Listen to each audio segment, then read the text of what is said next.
भगवान श्री कृष्ण बोले, नृपश्रेष्ठ, आषाढ़ की कृष्ण पक्ष की एकादशी का नाम योगिनी है।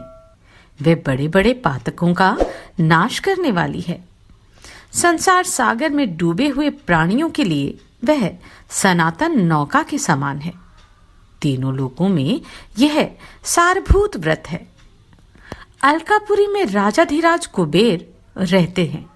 वे सदा भगवान शिव की भक्ति में तत्पर रहने वाले हैं। उनके हेमाली नाम वाला एक यक्ष सेवक था जो पूजा के लिए फूल लाया करता था। हेमाली की पत्नी बड़ी सुंदर थी। उसका नाम विशालाक्षी था। वह यक्ष कामपाश में आबद्ध होकर सदा अपनी पत्नी में आसक्त रहता था। एक दिन की बात है, हेमाली मानसरोवर से फूल लाकर अपने घर में ही ठहर गया और पत्नी के प्रेम का रसास्वादन करने लगा। अतः कुबेर के भवन में ना जा सका। इधर कुबेर मंदिर में बैठकर शिव का पूजन कर रहे थे। उन्होंने दोपहर तक फूल आने की प्रतीक्षा की। जब पूजा का समय व्यतीत हो गया तो यक्षराज ने कुपित होकर सेवकों से पूछा, यक्षो, दुरात्मा हेमाली क्यों नहीं आ रहा? इस बात का पता तो लगाओ।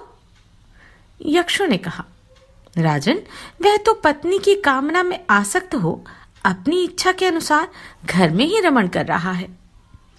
उनकी बात सुनकर कुबेर क्रोध में भर गए और तुरंत ही हेमाली को बुलवाया। देर हुई जानकर हेमाली के नेत्र भय से व्याकुल हो रहे थे।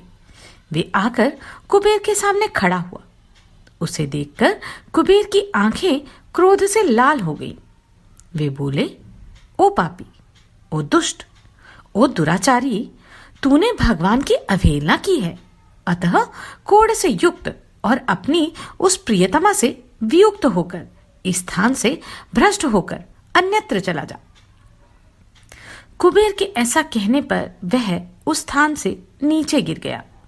उस समय उसके हृदय में महान दुख हो रहा था। कोढ़ों से सारा शरीर पीड़ित था, परंतु शिव पूजा के प्रभाव से उसकी स्मरण शक्ति लुप्त नहीं होती थी। पातक से दबा होने पर भी वह अपने पूर्व कर्म को याद रखता था। तदनंतर इधर उधर घूमता हुआ वह पर्वतों में श्रेष्ठ मेरुगिरी के शिखर पर पहुंचा। वहां उसे तपस्या के पुंज मुनिवर मार्कंडे जी का दर्शन हुआ। पापकर्मा यक्ष ने दूर से ही मुनि के चरणों में प्रणाम किया। मुनिवर मार्कंडे ने उसे भय से कांपते देखकर परोपकार की इच्छा से निकट बुलाकर कहा, तुझे कोढ़ के रोग ने कैसे दबा लिया? तू क्यों इतना अधिक निंदनीय जान पड़ता है? यक्ष बोला, मुने, मैं कुबेर का अनुचर हूं। मेरा नाम हेमाली है। मैं प्रतिदिन मानसरोवर से फूल ले आकर शिव पूजा के समय कुबेर को दिया करता था। एक दिन पत्नी सहवास के सुख में फंस जाने के कारण मुझे समय का ज्ञान ही नहीं रहा। अतः राजाधिराज कुबेर ने कुपित होकर मुझे शाप दे दिया, जिससे मैं कोढ़ से आक्रांत होकर अपनी प्रियतमा से बिछुड़ गया। मुनिश्रेष्ठ, इस समय किसी शुभ कर्म के प्रभाव से मैं आपके निकट आ पहुंचा हूं। संतों का चित्त स्वभावतः परोपकार में लगा रहता है। यह जानकर मुझ अपराधी को कर्तव्य का उपदेश दीजिए। मार्कंडे जी ने कहा, तुमने यहां सच्ची बात कही है, असत्य भाषण नहीं किया है, इसलिए मैं तुम्हें कल्याणप्रद व्रत का उपदेश करता हूं। तुम आषाढ़ के कृष्ण पक्ष में योगिनी एकादशी का व्रत करो। इस व्रत के पुण्य से तुम्हारी कोढ़ निश्चय ही दूर हो जाएगी। भगवान श्री कृष्ण कहते हैं, ऋषि के यह वचन सुनकर हेमाली दंड की भांति मुनि के चरणों में पड़ गया।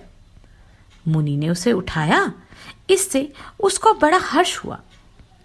मार्कंडे जी के उपदेश से उसने योगिनी एकादशी का व्रत किया, जिससे उसके शरीर की कोढ़ दूर हो गई। मुनि के कथनानुसार उस उत्तम व्रत का अनुष्ठान करने पर वह पूर्ण सुखी हो गया।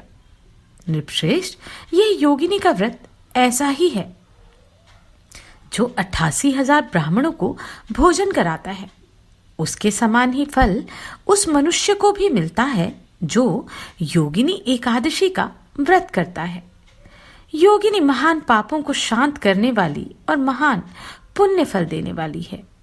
इसके पढ़ने और सुनने से मनुष्य सब पापों से मुक्त हो जाता है। आप सभी को कोटि कोटि साधुवाद। आपने इन वीडियोस को इतना प्रेम दिया। नमस्कार, मैं आभा शर्मा जावास। यदि आपको मेरा ये प्रयत्न सराहनीय लगा हो तो मुझे सब्सक्राइब करके प्रोत्साहित करें।